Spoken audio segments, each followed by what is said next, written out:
from the hollers and hills of West Virginia. It's Heavenly Hills Homestead with another episode. Stay tuned. Pow!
All right, yeah, I know it was black in the intro. Sorry about that. Boy, what a day we've had. What a day. So we'll start explaining this a little bit so you can have a little understanding here. You see that rust? Because of that little bit of rust on this tank, they wouldn't fill that tank. Yeah. Oh, it's stupid. Supremely stupid. I can't believe it. They literally just filled the tank up, what, a couple weeks ago? Wasn't it, when I had these tanks filled again earlier? Yeah. And now they won't want to fill them because of that little bit of rust. Here's the other part. The lady wasn't going to fill the tank. Was not going to fill it because, and here's why, here's her excuse. They seen lightning. Oh yeah, they seen lightning. Where did they see lightning at? Yeah, that's empty. Are you serious? There ain't nothing, that's surface rust. That is nothing to be, I swear to Pete. Some people, oh, be nice, be nice, be nice, be nice, be nice. Be nice, be nice, be nice. Just be nice. If people use the brains God gave them, they'd be freaking dangerous. She literally, she didn't want to fill it because they had seen lightning.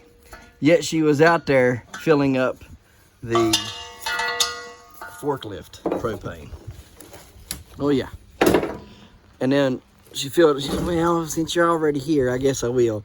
But that one, I'm not filling that one because there's rust on it. So my wife was like, okay, yeah, you know, whatever. She didn't know the rules or whatever. Look at that. That's surface. She was like, go down and exchange it for another one. And at one of those exchange places, the exchange cages at the stores and stuff, and we'll fill that. There's nothing there that says this one shouldn't be filled. It holds pressure. Like, you can seriously, you can check the pressure. Like, I could take and spray paint this thing, and they would never freaking know. That's just, there's nothing wrong with the tank. I mean, it's, heck, I'd be more worried about the bottom than I would be the top. You know how hard it is to get rust through these tanks? Ah, freaking idiots. Freaking idiots. Whatever. I'll take my empty tank and set it back here.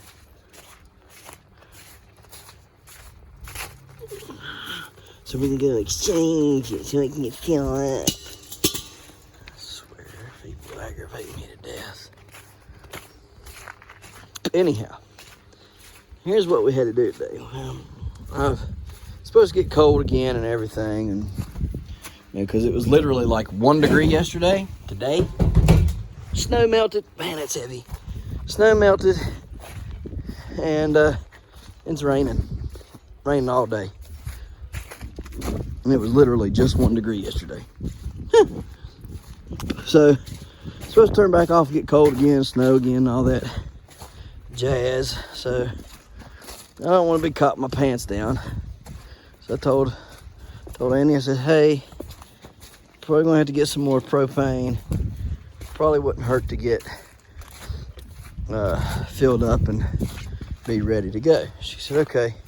And she said, well, what would work better? You know, the propane or buying another one of those heaters, the radiator heaters. And I said, well, I mean, the radiator heater works fine when it's, you know, 30 degrees outside. You know, it keeps it 55, 60, you know, but once it gets down cold, that thing ain't gonna do it. I mean, it would struggle to keep it. Like, if I wouldn't have propane in there, I'm sure with it being 1 degree outside, I'm sure with the propane on it was, and that heater on it in there, it was probably trying its best, and probably was hard to keep up. And it probably was about, I'd say it probably stayed at about 40 degrees. Yeah, probably about 40 in there. I don't know, I didn't check it, but I would assume 40, 50 degrees is what it had done, you know, when it was 1 degree outside. Now, that's pretty good, you know, because there's no insulation in there, none at all. And, you know, so if you can keep it, you know, 1 degree or so in there, you're doing pretty good.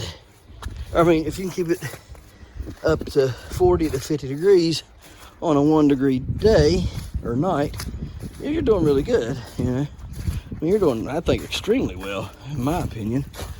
But anyhow, I don't know if I want to set them there or not. There's the water, you know, probably need to find something to cover them with. Anyhow,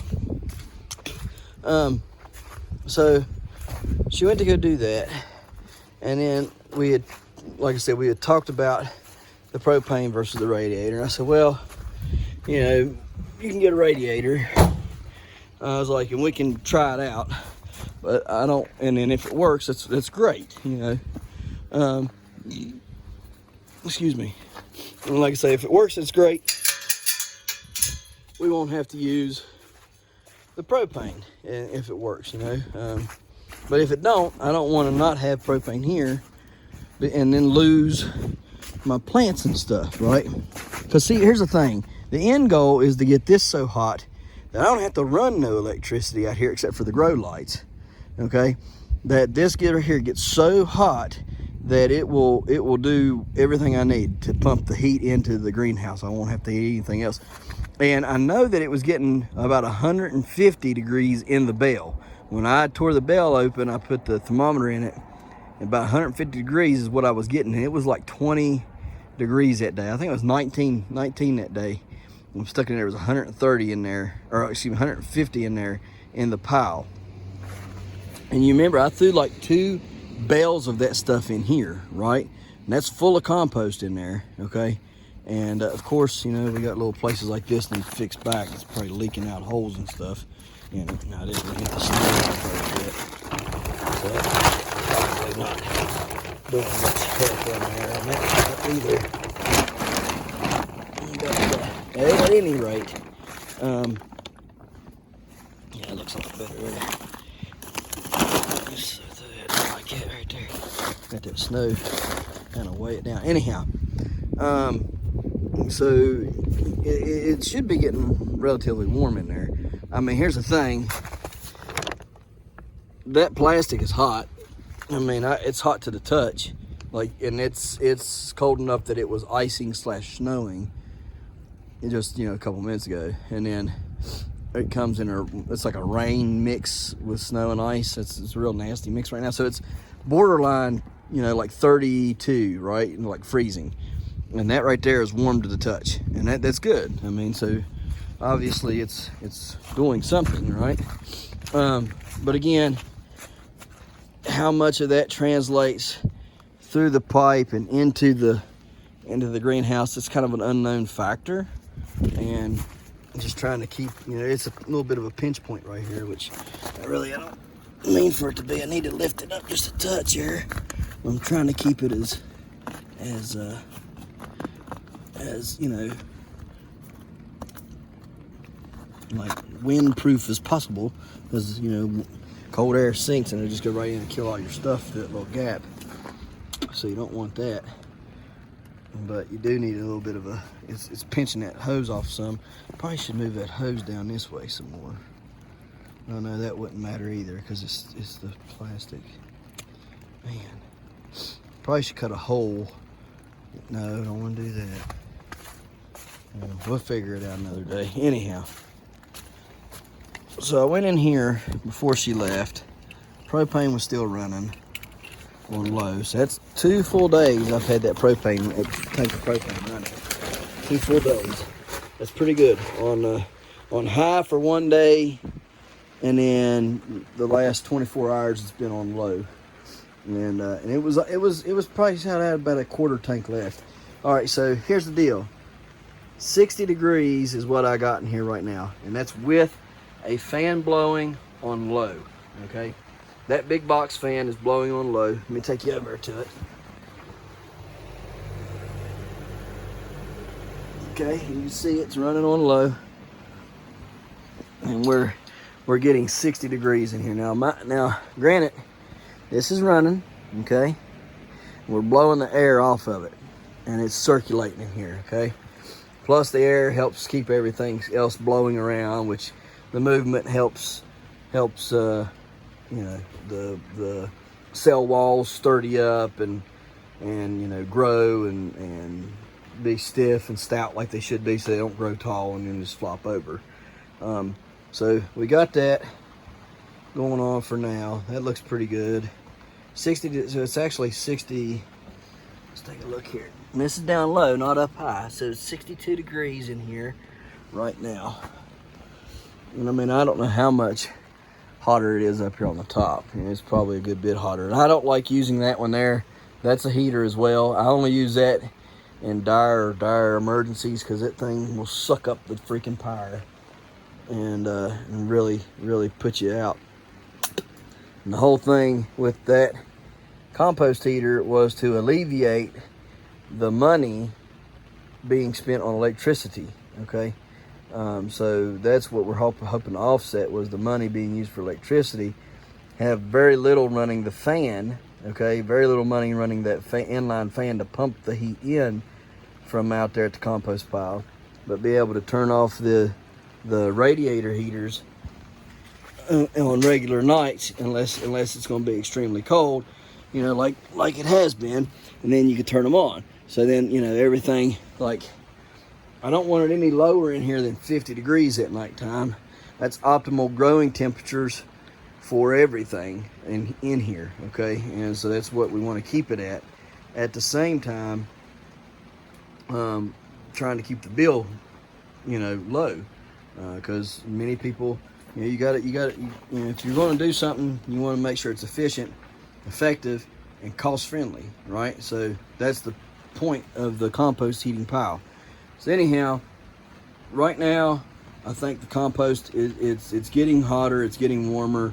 I got urine that I got to pour on it, and then, you know, so hopefully in the next 2 weeks, when we get closer to the middle to the end of January, into the February month. February here is always a really cold month. Okay, now you might be lucky enough to have a nice warm, you know, 1st January, but middle January up through about middle February, it's cold, and I mean cold.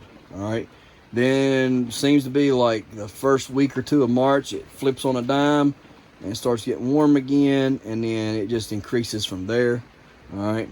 So anyhow, you know, we technically can grow a pumpkin in here still during the wintertime. I've got the pumpkins growing inside. Hopefully within the next 2 weeks, the compost pile starts getting warmer. I can generate enough heat. I can stabilize everything in here to where it will allow me to plant those pumpkins out here and be successful at doing so. And then what will end up happening is I should be able to, by the time those plants would get big enough and everything else, a lot of this stuff should be, you know, pretty big. And, you know, so either it's big enough to, you know, the pumpkin vines won't be bothersome to it, or it'll be, you know, big enough to where I can harvest it, right? Anyhow, the pumpkins should be able to get big to where I can use them and turn them into some giants, and be able to have said I've grown giants during the winter time. So let's get the rest of this stuff ready. I got the propane tank I got to hook up, and then I have the radiator heater I got to go get and put in here. But I'm not going to use it tonight. I just got it. So let's get stuff done. Okay, guys. So here's our first one. What is that? There we go. First one right here, radiator heater. Fans blowing on it, circulating the air.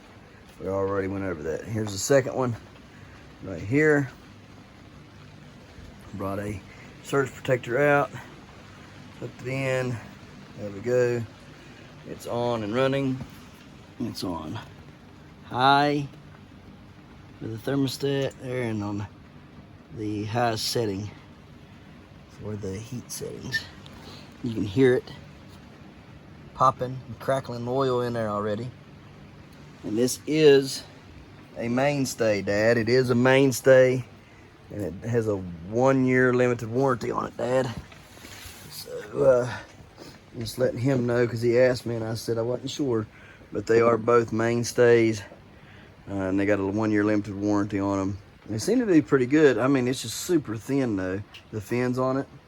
And the last one that I had seen like that was not very thin. It was a lot bigger and bulkier, so it must have, hopefully they've improved their technology on them. But I mean, it seems to do all right out here. I mean, I've had this door open right here the whole time. I've been in here for about an hour watering and stuff on all the plants and everything, and then running in and out getting stuff set up for these, and it stayed at 62 degrees in here. So I mean, it must be doing something, okay? Either that or this here is working extremely well, okay? So, in which you can tell it's working pretty good. See how over there's no moisture on there? It's staying really hot right there, because wherever it's dry at, that's where the heat is. Remember up here on this, how it gets dry up here from the heat off of the propane. It'll dry the circle up right there. Well, it must be pretty hot right there, because it's keeping dry over there. You can see there ain't no moisture in here touching there. So anyhow, it's on. It's popping and crackling. Go over here so you can listen to it.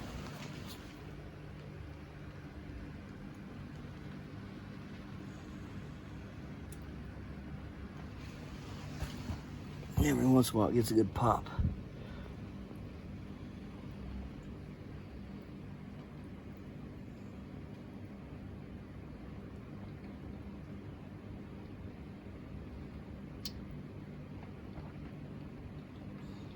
That was one of them just a second ago.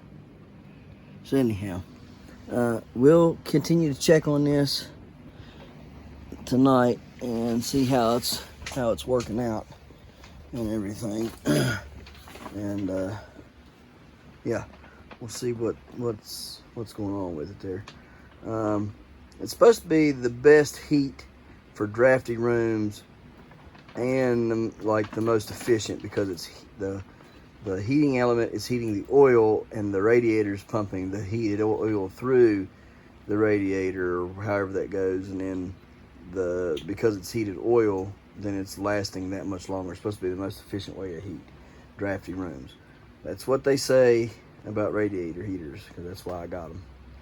So, all right, guys. Well, let's go in here. We're gonna check and see if the rabbits have had any babies, and then we'll go from there on inside and finish up our day. Oh, y'all, so we ain't got no babies in there, y'all. Yeah.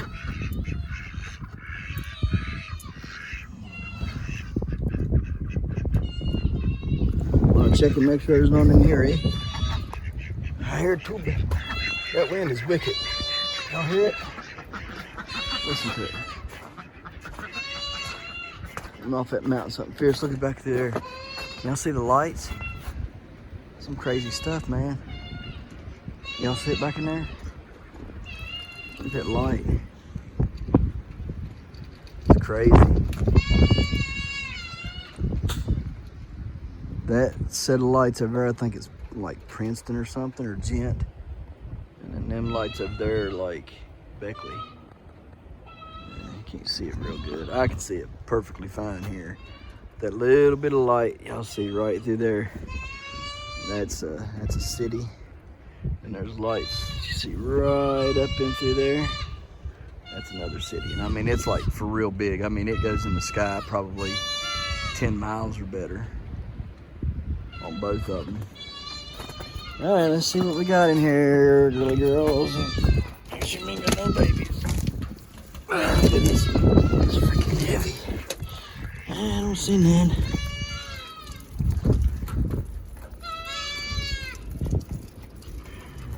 All right, both of you fat little piggies. All right.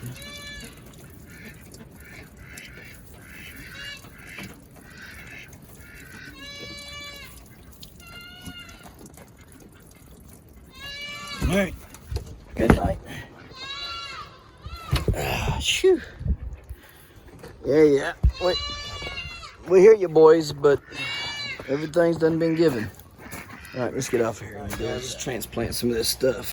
So here is our Sugar Rush peach. Should be a couple more of those coming up. I don't know why, but man, there's some of them that get these 3 leaves instead of 2. Cotyledons, they get 3. It's weird. This is a weird looking something. See that little tiny one there? Real tiny. And it's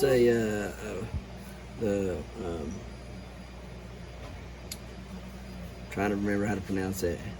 Bueno mulata is what it is. But look at the little tiny thing in there. See that? It's not how it looked like these other ones didn't look like it. It's a super tiny one. Can I go? You can go if you want. Dracula, right here. No, you're not coming over here. Big Jim, which is what the world records are grown from, or the types. Okay, so they get over 12 inches long. Here's a couple of the mystery ones from Pepper Joe's. A couple mystery super hots. Jigsaw mixed with something else. I forgot what it was. Turns into cherry something. It looks awesome. This is a Haba Reaper. So it's a habanero and a Reaper cross. You see them two there. And then we got some poblanos that's came up, and we're going to transplant them. All right, guys, so let's get to it.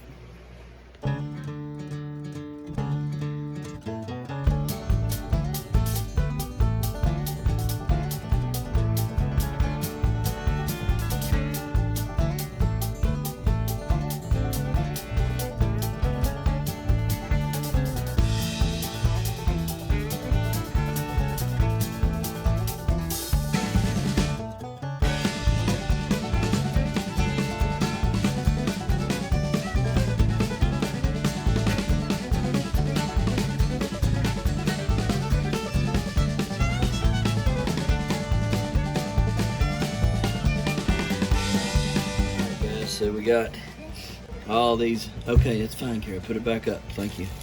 Got all these. We got 4 Sugar Rushes, 2 Haba Reapers, 4 Poblanos right now, 4 Jigsaws, 2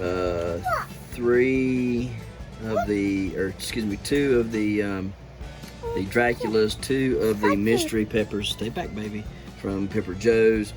4 Bueno mulatas and 3 of the Big Jims so far. But we also have some other ones that aren't done, so we're going to put them back into the incubator over there and get them finished out. And in the next couple of days, we should be able to have them all out here, sitting with the rest of the peppers and trying to grow them. So, if I'm going to have extras of them. So all the extras that I have, if you want to purchase one of them, whatever, let me know. Okay? If you're in the area, live close by, or whatever, we can meet up. Would rather not ship them right now. I can ship plants, okay? I can ship them. Here's the deal on the shipping of the plants. If you end up wanting plants shipped to you, they'll be whatever price ends up being, and then the shipping. And shipping will be with insurance of your plants, okay? We're going to put insurance on the packages. That way, if Ups abuses them, beats them all to pieces, doesn't deliver them on time, and something happens and they die, you're covered, okay? Because I know for a fact you can put a plant inside of a box and ship it and get it within 3 days, and you will have a healthy living plant, okay? And what you do, let's say there's a plant living in this, okay? And you take another half a water bottle and stick over top of it, tape it really good so it can't slip down no further, and so your plant, say your plant's this tall, okay, and you put the cap on it, tape it with duct tape so it can't go down any further, and then when you pack it really good with newspapers and bubble wrap so that it cannot move and that nothing can squash it, okay? And when you ship them like that, 3 days, they can live without light for 3 days. You ship them, you'll get them, and they'll look just fine, provided that the delivery service does what they're supposed to do. Again, like let's say I sell the Habba Reaper for $10 a plant, right? All right, so you're gonna have $10 for the plant. However much, let's say it costs $8.90 to ship it, right? So I'll put down that plant is worth $20, okay? That shipment's worth $20. Something happens to that plant and it dies, on its way to transport, then you can be covered. Now listen, if you get it home and it's fine, ain't nothing wrong with it, and it dies a week or two later, that's on you. It ain't got nothing to do with the shipping, okay? It's something you done. But if that plant arrives and it looks healthy, maybe a little yellowish because it needs some light, okay, to green it back up, that's perfectly normal, all right? But if it arrives dead and limp and it's done, then you can get reimbursed for it, and that's why I'm going to ship them with insurance. So the insurance will cost more, so that's why I'm saying, like, however much it is total from the plant and the shipping for the insurance, I will make sure that you're reimbursed through that means. But by no means is it going to fall on me for selling you a healthy plant, shipping it out healthy, getting to you, and then it being dead. Well, that's not on me, that's on the post office. So I'm not going to incur those penalties if they can't get it there on time for the post office. They'll have to pay y'all back. Anyhow, that's how this shipping is going to go. But if you live nearby, we can meet up somewhere and I'll sell you the plants and just, give them to you. But don't ask me to come out for one plant, because I'm not coming out for one plant. You can come to my house for one plant, but I'm not coming out for one. But if there's because I'm going to have a lot of rare. Some of these are rare, like Habba Reapers. There's not many of those. Draculas. There's not. I mean, they are what there's not a lot. They are in the pepper world. There's a lot of them, but not known to you all. And to get them started it's a hassle to get good, solid, healthy plants, knowing the genetics behind them and stuff. So that's why I'm gonna charge a premium for my plants, and then when I get seeds off of them, I'll be charging a premium for them. Not outrageous, okay, guys, not like some people ask, it's skyrocketing, but I will ask, a decent amount. I don't think $5 for 10 seeds is hurting anybody. I think that's a good amount of money for 10 seeds, okay? Because if I give you 10 seeds at $5, I've seen them up there really, really high, upwards of $15-20 for some seeds, even more, just depending on who has them. But I think, to me, $5 seems like a good price that everybody can afford for 10 seeds, and I feel like I'm doing pretty good. I feel like that's the top of the mark for pepper seeds, in my opinion. Now, there might be some rare ones out there that I end up getting a hold of that I might charge $8 or $9 for, but not what they're charging up there in 30 $30+ for some of them seeds. Anyhow, so that's how we're going to run the peppers for right now. Still got this thing in here, and I don't know what it is. It's very, very interesting to me. Y'all see it right there? That is not a pepper, and I do not know what that is, but we're going to grow it and find out what in the world that is. I don't know, and I want to find out what that thing is right there. It's weird looking. Y'all see that? So weird. I just want to know what it is. So, anyhow, so that's that on the peppers and stuff. Should be within the month. I would say within a month these will be ready to mail off or meet up and sell. Usually I can get peppers within a month to look really good. I'll try to go back on Facebook and get my videos off of there from earlier in 2021, like last February, March, when I was growing peppers. I had 350 pepper plants going in this room, guys. I had this whole room stacked with plants so much it was bad. My wife was not a happy camper. But I had a fig tree growing in there. I had 350 pepper plants. I had oodles and oodles and oodles of tomatoes. Because I mean, you got to think I grew 30 different varieties of tomatoes last year, and I planted like 10 plants of each. Anyways, I had all that going, and I had all kinds of other stuff growing in here, and then trays and trays and trays of like cucumber starts and kiwana starts and squash starts, and then all my giants that I started. Like it was a wreck in here, and she was upset. But anyhow, I'm only wanting to keep like 1 or 2 plants of each thing, so anything else out of that I don't want. So it'll be up for sale. And I think I got, oh Lord, I don't even know how many peppers that I got to grow this year. And I ain't even done getting them all. I still got more seeds to get to, so I can plant them. But it's a lot. I think I'm going to move them out of the garden completely this year and put them somewhere else and give them a lot of their own and let them go in there and grow somewhere else. It's just a lot of peppers. So, all right, well, that's it for that. We'll take a look at everything else here in just a second. See the moon out. Isn't that wild looking? Let me try. Come on, zoom in. There we go. Wild. Don't look like it on here, but it's pretty nuts.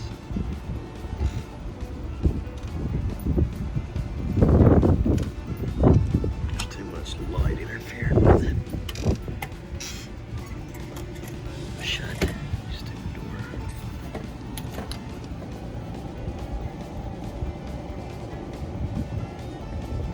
Let me see if I can get pictures of it. Maybe pictures of it.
Take a look at everything. That daggone sunflower is coming to life. Gonna have to raise that up some more soon. The grow lamp there.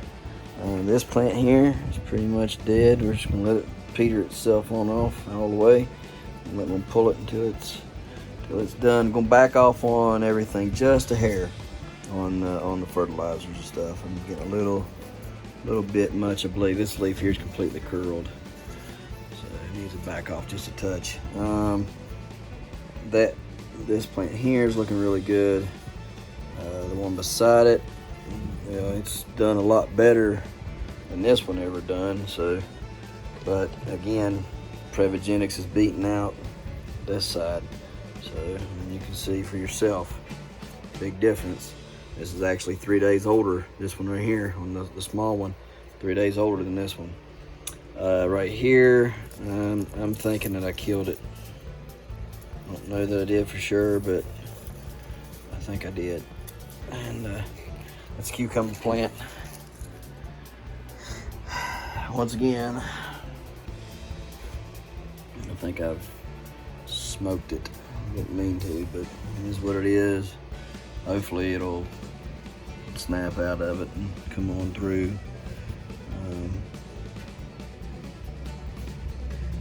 I'm thinking it's pretty much done. Oh well, it's alright. Got these, they're looking good. I'll wait till they get a lot bigger than that and I'll transplant them in here into this. So we might not win the competition, being that we got it's April when it's ending, but we're gonna try our hardest to win. The carrot that I transplanted, I don't know if it's gonna make it or not. The little one right there, I transplanted it from here the other day. They were really crowded, and I didn't like how crowded they were, so I moved one to there, right there. I'll get my little stick here. Moved one to there. Okay, then I moved this one over here to the corner, and it doesn't appear to like it much over here. That other one though, it's doing pretty decent over here. The bean is finally growing. That is something phenomenal, because I thought the bean I didn't think it was going to do anything. I thought it's done. It's just slowly dying, but I was wrong. It's just a very slow bean inside, I guess. So I don't know. It's just really slow, but I'm happy that it's starting to vine. That is a sign of good, because this is only 2 days old now. What is here is only 2 days old, so that should start picking up and really starting to take off. The leaves look pretty good on it. You see, so everything's looking pretty decent all in all. The brown 7.35 tomato right here, they're looking pretty good. Both of them are. My crazy cherries are finally coming up. I got 2 of them up so far.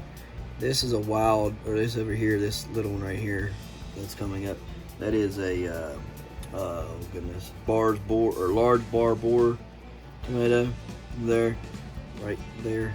It's coming up. Let me zoom in. Right there. Large barred boar. This is a dar cucumber plant that's coming up.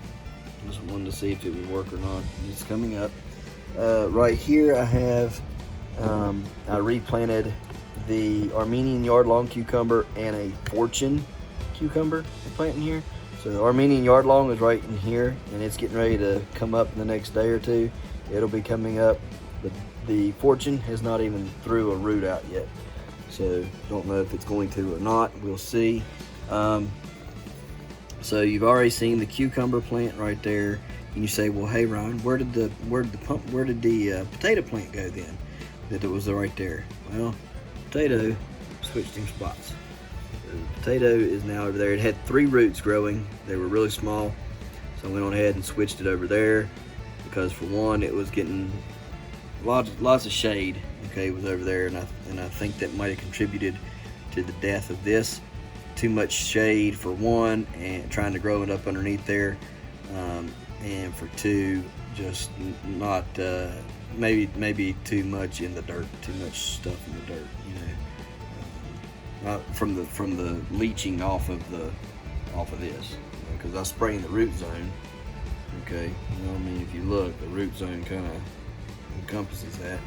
I don't know that is what it was. I'm just guessing because it got burnt, and I'm guessing that what I fed it burnt it. So anyhow, peach tomatoes are coming up. Got 1, 2, 3, 4, and this really nice one. This is the 5th one. It looks really nice. So it should be a good plant. It took out, man, it started off really slow. Just really slow. In fact, let's grab them and take a gander at them real quick. There. Okay, I thought there'd be more coming up, but if I have 3 of them, 3 of these plants will definitely get me through the winter time. The way they produce hardcore. So they should be plenty enough to get me through the winter. And yeah, I'd be satisfied with that. But these other ones might end up growing because they're not dead. You can tell they're not dead. They're still living, which is weird. Tomatoes, cotyledons can completely fall apart on it, and somehow, some way, they still survive. You say, oh, you're full of crap, but don't do it. Well, then you explain to me this right here. That plant right there, at the tip of my finger, that ain't had no cotyledons for over a month. Well, not over a month. It's probably close to a month. Pretty close to a month, I'd say. It was the first one to sprout, and it came up, and the cotyledons came right off of it. Now look at it. It's starting to throw. If you look down in there real closely, see if I can get the focus. It's going to be a pain in the butt, ain't it?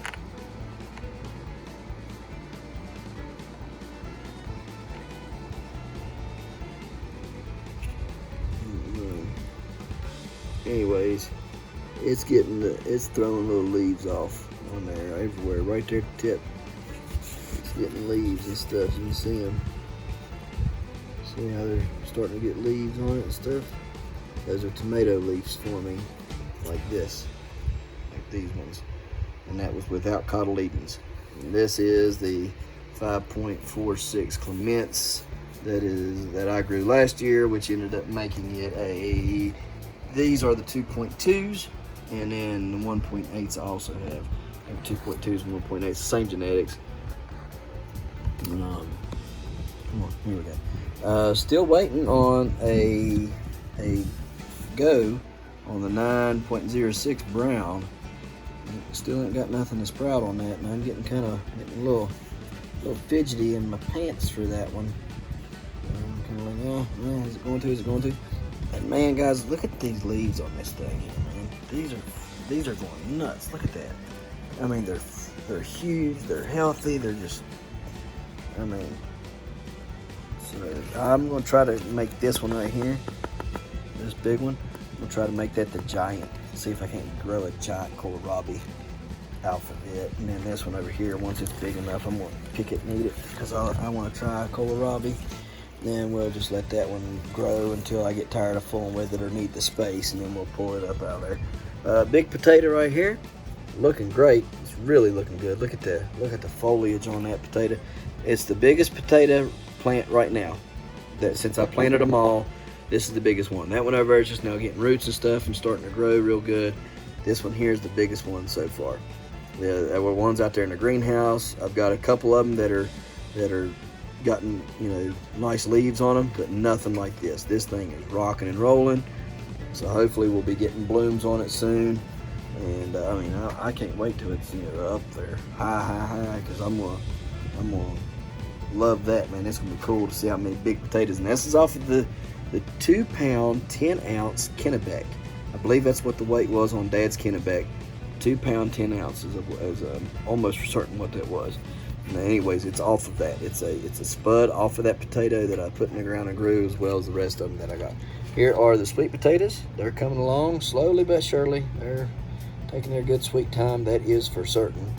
Nothing in a rush about a sweet potato. It's like they just, I don't know. I'm gonna have to figure it out. So we'll see. I'm gonna talk to some people and see what I got to do to amp up my production on this plant without roasting it, because I don't want to kill it. Here lately, everything I've been touching in the house, I've been killing, because I'm not used to growing inside stuff. I'm used to getting it, just leaving it alone and letting it grow until I'm ready to put it outside. And then once it's outside, after that week and a half of being out there, then I start slamming them, and then I get really big plants and really nice, pretty fruits off of them. But anyhow, here is the 581 Cook, the bigger plant right here. I mean, look at that. Tomorrow makes a week old that they opened. Okay, guys, in 1 week. Look at that. I've already got one big true leaf, second true leaf, 3 and 4 true leaves, and we got the vine starting in the middle. Look at this here. It's also a 581 Cook. Weird looking leaf on that one though. I don't know about that. It's just an odd shape, the way it looks. Anyhow, cotyledons are huge on these plants. Look how big them cotyledons are. I mean, they're just huge. Look like floppy donkey ears or something. Anyhow, nice looking plant. Got a nice second true leaf coming on right there. Sorry about that. I got to work on my camera skills, guys. I'm sorry about all the flub ups I make. 950 Cook looks pretty decent. Okay, it's doing well. Here's the bigger 950 Cook, and it's rocking and rolling as well. So very impressed with them. The 581 though, I am definitely impressed with that. In fact, I'm pretty for certain I'm growing the 581 this year without a doubt. I want to see what that plant will do when I get a hold of it and start juicing it. And I'm probably going to grow that 950 Cook too. I'm pretty proud of that. Now, I mean, I don't know. I might grow the 1016 still. I don't know yet. Moving on. Here is the 5.46 commenced, or the 2.2 Cook, 1.8 Cook is another name again for them. Here's another one of those plants, and yet another plant. Cilantro over there and there. 2 giant cucumber plants here and here. Those are world record strains. Eggplants right here. These are not giants. They're just eggplants I'm growing. Lettuce that's trying to come up and grow that I planted. This is the Merlot lettuce. And Mexican sour gherkins right here. Here are my two rare cantaloupes, the French cantaloupes, Prescott Fond Blanc, Delice de la Table. Our peas are phenomenal on the Prevogenic. The Prevogenics peas are doing wonderful. Look at them plants. They're like 13 inches tall. I mean, they're just doing great. Okay, got little scrubs over here for plants, as you can tell. They finally started growing, and they're probably, say it's about a 6.5 to 7 inches right there. Cilantro is looking pretty good in the Fox Farms. The cilantro here is not looking so hot. Cilantro by itself is looking pretty good. Plant, not looking good. Not looking good at all. The pepper plant, this is a mini bell pepper, and it's not looking so hot now. I might have fried it. That might be my fault. And I need information on this stuff so that I can do what I want to do with it. I need a little bit more knowledge of what I'm using. Okay, Fox Farms though, it's got a lot of leaf curl too, and it's got these bumps all over it now. Y'all can see them bumps. Let's see. You see all them bumps on it? So don't know what that is. You can rub them, and it's like, well, it's almost like the leaf is almost sapping out stuff. Is what it almost feels like. But we got, let me see and weigh the fruits. We've got 1 fruit. Let me zoom in there. Okay, got 1 fruit, 2 fruit, 3 fruit. So 4 fruits right there. 4 fruits growing on that thus far. So Prevogenics is winning on the peas. Fox Farms is winning on the pepper plant. And I think this pepper plant is my fault. So what I've been doing on it, flushing the system. I just every day come in, or every other day come in and run 64 ounce, well not 64 ounces, 32 ounces I think it is, through it. I have to look at my measuring cup, so whatever size they are. There's 64 ounces, yeah, that's what it is. So I flush 64 ounces through it about every day or every other day. Flush it out, just try to leach off all the nutrients and stuff on it, and just get them leached off into this, because it obviously didn't need it, wasn't trying to uptake. I don't know what the problem is with the plant. It just, It's been little since it came up. It's always been little. I've tried everything. Those kind of stunted on me a little bit, and then they came out of it. So I did help that plant. I used Prevagenix copper on that plant to help with the disease issues. The disease issues are gone now, except for whatever the leaf stuff is, and I believe that's just me giving it food. But yes, the copper I did give to that plant, and it did correct the issues it was having with disease. So I don't really know this plant here though. I mean, it looks great, but it just don't want to go up, and it don't want to do nothing right now. It's just kind of stuck, like, you know. So I don't know what to do with it. I don't know. It's very, very odd. Like I said, it never did really want to grow very much anyhow. So I've never had a pepper plant do that to me before. Anyways, pepper plant's down here, so we can hurry up and get off of here because y'all been on here for quite some time. Alright, what do we got here? We have Jigsaw cut that needs to come up. We have Anaheim that is up, more coming up. We have Black Pearls that I'm testing to see if they're going to germinate or not before I sell any seeds. This one is Primo Tali, and there it goes again with that third leaf thing. See how it's like 3 leaves? I had several of those plants last year, and there were super hots that done this with those 3 leaves, and none of them ever made it, not one. So I don't know. This is a peach ghost that has come up right here, so that's pretty neat.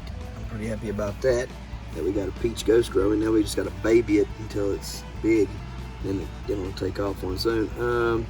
No peach reapers yet. Let's see here. No Manzanos yet. These here are the Ahi or